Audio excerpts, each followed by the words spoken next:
എവിടെയെങ്കിലും ദൂരെ യാത്ര പോകാൻ പ്ലാൻ ചെയ്തിരുന്ന അന്നത്തെ ദിവസം രാത്രി എനിക്ക് ഉറക്കം വരേയില്ല. ആ ഉറങ്ങാത്തത് മുഖത്ത് കാണാനുണ്ട്. എല്ലാം കൂടെ വീർത്ത് കെട്ട് ചെമ്പുരുളി ചളങ്ങി കണക്കിരിക്കും. രാവിലെ 6 മണിക്ക് തന്നെ ഓട്ടോച്ചട്ടം വന്നിട്ടുണ്ട്. ഞങ്ങൾ ആ ഓട്ടോയിൽ കൊട്ടാരക്കര ഡിപ്പോയിലേക്കാണ് പോയത്.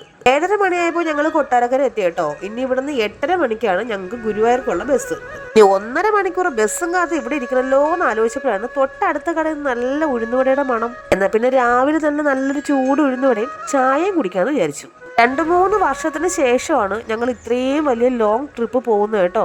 പിള്ളേരെ കൊണ്ട് 7-8 മണിക്കൂർ KSRTC ബസ്സിൽ എങ്ങനെ ഇരിക്കും എന്നുള്ള ടെൻഷൻ എനിക്ക് നന്നായിട്ടുണ്ടായിരുന്നു. അങ്ങനെ കാത്തിരിപ്പിനൊടുവിൽ നമ്മുടെ ബസ് വന്നു. പിന്നെ റിസർവ് ആയതുകൊണ്ട് നമുക്ക് പ്രത്യേകിച്ച് സീറ്റ് തപ്പിയുള്ള നടപ്പൊന്നും വേണ്ടായിരുന്നു കേട്ടോ. ബസ്സിലാണെങ്കിൽ ഭയങ്കര തിരക്കായിരുന്നു. എന്തായാലും ബുക്ക് ചെയ്ത് വരാൻ തോന്നിയ ബുദ്ധി നല്ലതാണെന്ന് എനിക്ക് തോന്നിയേ. ഇല്ലെങ്കിൽ ഞങ്ങൾ ആകെ പെട്ടുപോയേനെ. രാവിലെ കാര്യമായിട്ടൊന്നും കഴിക്കാതെ ബസ്സിൽ കയറിയതുകൊണ്ട് തന്നെ ഒരു 11:30 മണിയായപ്പോൾ വയറ്റിനകത്തൊന്ന് കരിഞ്ഞ മണം വന്നു തുടങ്ങി. പിന്നെ കയ്യിൽ മേടിച്ച് വെച്ചിരുന്ന ചിപ്സും കേക്കും ഒക്കെ ഉണ്ടായിരുന്നുകൊണ്ട് തൽക്കാലം അതെല്ലാം തട്ടിവിട്ട് വയറിനെ ചെറുതായിട്ടൊന്ന് ആശ്വസിപ്പിച്ചു. ബസ് കോട്ടയം എത്തിയപ്പോൾ ആളൊക്കെ ഒഴിഞ്ഞ് പിന്നെ ഞങ്ങൾ മാത്രമായി. പിന്നെ ഇരുന്നോ കിടന്നോ നിന്നോ എങ്ങനെ വേണമെങ്കിലും പോവാന്നുള്ള അവസ്ഥയായി. ഉച്ചയ്ക്ക് ഒരു 2 മണിയൊക്കെ ആയപ്പോൾ ബസ്സിനകത്ത് ഇരുന്നിരുന്നിരുന്ന് എനിക്ക് തലയ്ക്ക് ഭ്രാന്ത് പിടിച്ചു എന്ന് പറഞ്ഞാൽ മതിയല്ലോ.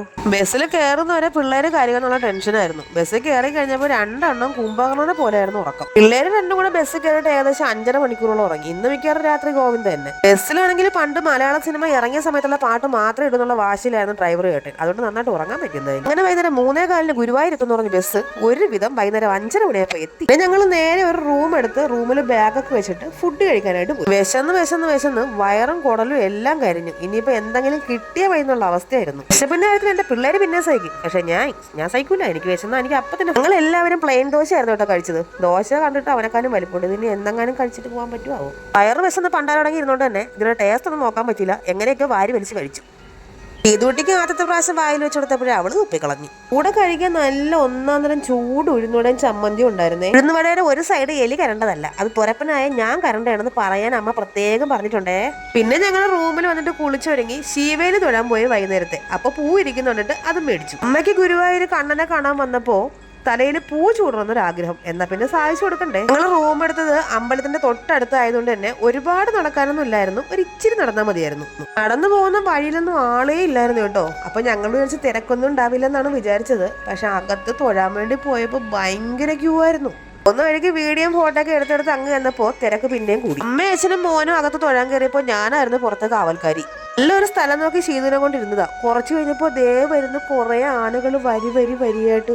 ആനകൾക്ക് കിടക്കാനുള്ള സ്ഥലത്ത് ഞാൻ കയറി ഇരുന്നെന്ന് പറഞ്ഞിട്ട് വെറുതെ അവരുടെ കൈക്ക് പണി ഉണ്ടാക്കണ്ടെന്ന് വിചാരിച്ച് ഞാൻ അങ്ങോട്ട് മാറിയിരിക്കാന്ന് വിചാരിച്ചു. ആ മാറിയിരുന്നത് അവസാനം എനിക്ക് നന്നായിട്ട് പണി കിട്ടി. മാറിയിരുന്നത് കളിപ്പാട്ടക്കടയുടെ ഫ്രണ്ടിലായിരുന്നു. പിന്നെ നോക്കണോ, എന്റെ മക്കൾ നന്നായിട്ട് വാരി കൂട്ടിയിട്ടുണ്ട് കുറെ കളിപ്പാട്ടങ്ങൾ. ഇനി ഇതെല്ലാം കൂടെ നാളെ എങ്ങനെ വാരി കെട്ടി ബസ്സിൽ കൊണ്ടുപോകുന്നതാണ് ഇപ്പോഴത്തെ എന്റെ ടെൻഷൻ. ഇതെല്ലാം കൂടെ പിള്ളേർ ഉറങ്ങുമ്പോൾ പകുതി വിലക്ക് ഞാൻ തൂക്കി വിറ്റാലോ. മേടിച്ച കളിപ്പാട്ടങ്ങൾ ഒന്നും പോരാഞ്ഞിട്ട് 250 രൂപ കൊടുത്തിട്ട് ദേ ഒരു പൂച്ചയെ കൂടെ മേടിച്ചു വെച്ചിട്ടുണ്ട്. ദൈവം ഇതെല്ലാം കൂടെ ഞാൻ എവിടെ കൊണ്ട് വയ്ക്കുമെന്നോ. ഗുരുവായൂർ വിശേഷങ്ങളടങ്ങിയ അടുത്ത വീഡിയോ ആയിട്ട് വരുന്നതുവരെ എല്ലാവർക്കും ടാറ്റാ.